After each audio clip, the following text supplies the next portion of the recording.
Entonces, adentrémonos a ver en la vida de Gedeón el esfuerzo. Gedeón, el nombre Gedeón en hebreo significa destructor o guerrero poderoso. Fue un juez y guerrero del Antiguo Testamento.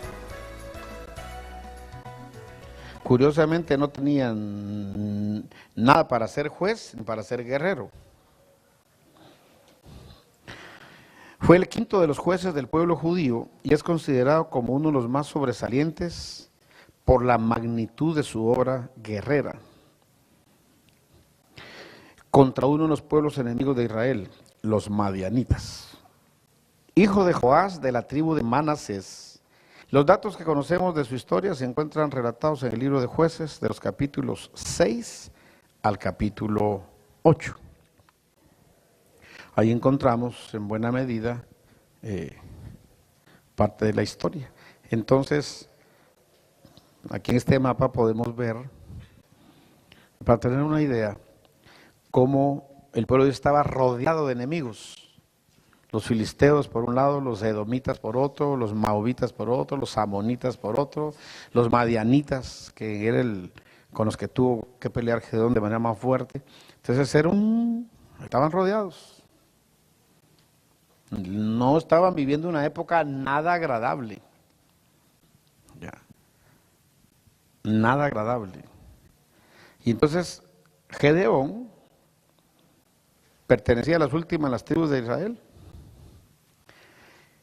De las familias de la tribu, era de las últimas familias, de las familias más pobres.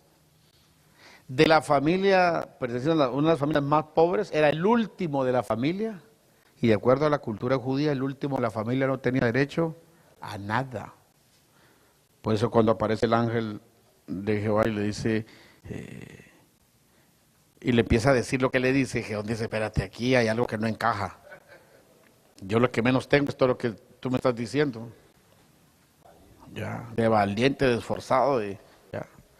Entonces eso deja ver, Gedeón estaba en un tiempo malo, en condiciones adversas, familiar, si hablamos de la familia, del gobierno, del tiempo, de todo, de lo que nos quejamos hoy. Él estaba igual.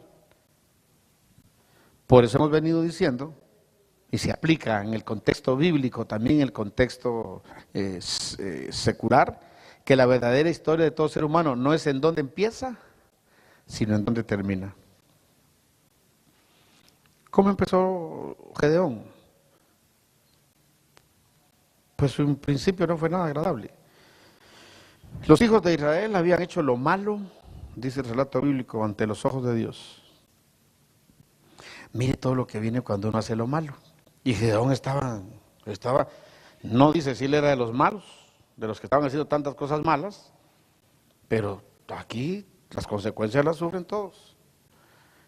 Y entonces el pueblo de Israel estaba en manos del enemigo, y ya vimos la cantidad, rodeado.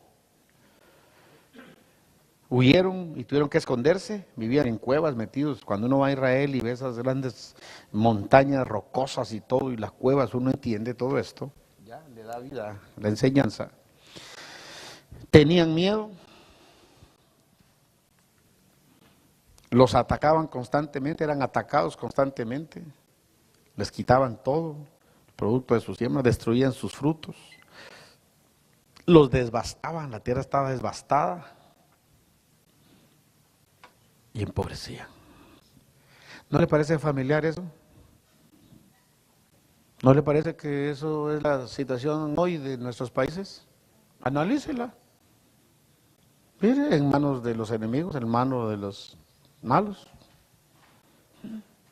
escondidos, poniendo verjas por todos lados, guardias, pues estamos escondidos, pues estamos encuevados, lo mismo, con miedo. No vayas ahí, cuidado, vas ahí. Lo atacan cuando usted menos lo espera. Destruyen el fruto de su trabajo, negocios cerrados, corrupción, cualquier trámite que va a hacer. Esa es la historia de estos países, devastados. y empobreciendo cada vez más. O sea, la historia no ha cambiado, ahí está.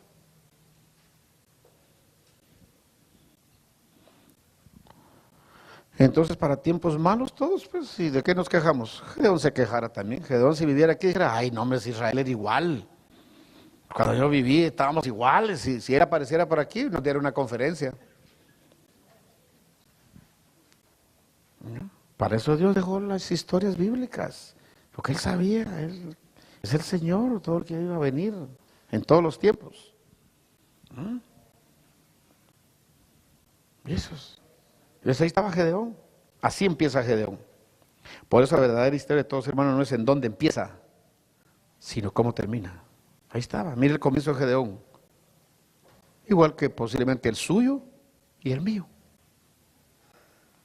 En desventaja totalmente. Pobre. Esto es para los que se quejan de su pobreza. Yo nací en un hogar pobre y gracias a Dios que me enseñaron a no quejarme de mi pobreza, sino a pensar que mi pobreza podía cambiar y podíamos salir de ella, no a quejarnos de ella y a echarle la culpa a quien pudiéramos, para no hacer nada al respecto. Volvemos a lo mismo, el esfuerzo, ¿ya? Y entonces ese es el punto. Entonces aparece el Señor en la escena de la vida de aquel hombre y le devuelve algo que seguro él ya había perdido, a juzgar por la historia. El derecho de soñar despiertos.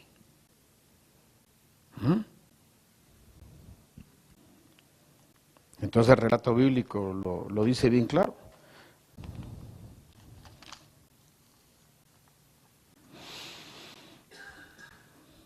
Jehová, Yahvé, como le llaman otros, envió a su ángel a hablar con Gedeón para anunciarle que sería el libertador de su pueblo. No lo llamó como lo que era, sino como lo que sería si se ponía en sus manos, si creía a lo que él le iba a decir, o le estaba diciendo ya. Le dijo esforzado, le dijo valiente, le dijo libertarás a mi pueblo con la mano, como la mano, lo convirtió en, le dijo guerrero, vas a, oiga, le dijo, y Gedeón, no era fácil. Ahí empezó el esfuerzo. No es fácil creer, si por ahí empieza. No es fácil, hay que hacer un esfuerzo grande, romper todos esos paradigmas. No puedo, no se puede, es imposible. ¿Cómo lo vas a lograr? ¿De dónde vas a sacar? ¿Cómo te vas a ir? ¿Qué te va a recibir? ¿Qué va a hacer? Solo ese es el primer gran esfuerzo que hay que hacer. Luchar en nuestra propia mente con lo que Dios nos presenta. Las Escrituras enseñan que Dios conoce nuestro origen. Y se recuerda que somos polvo. Dios nos hizo. No espera que ciegamente sigamos cualquiera de sus instrucciones. Por eso Gedeón le pidió señal.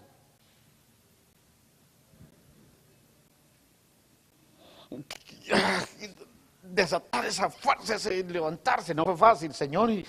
Pero si yo soy pobre, si yo soy un inútil, si yo estoy escondido allá, yo que valiente, que esforzado, que voy a pelear y que me vas a entregar a todo. ¿Y cómo? Y pidió señales, y la primera fue, recuerda, el fuego, se lo puede ver en Jueces 6, del 21 al 24. La señal era un fuego milagroso que salía de una peña cuando el sacrificio. La segunda y tercera señales tuvieron que ver con los famosos vellones de lana. Al principio Gedeón pidió a Dios que hiciera húmeda la lana con el rocío y la tierra alrededor que estaba seca. Entonces pidió a Dios que hiciera el milagro al revés, haciendo que la lana seca la lana y húmeda la tierra, y bueno, usted conoce la historia. Y en la medida que iba viendo, Dios le daba otra, que no es fácil. Pero todo es posible en la medida que tú creas, es posible. Y otra de las señales se relacionó con un sueño que Dios envió cuando ya lo tenía adelante. O sea, que no crea que fue fácil. que no es fácil.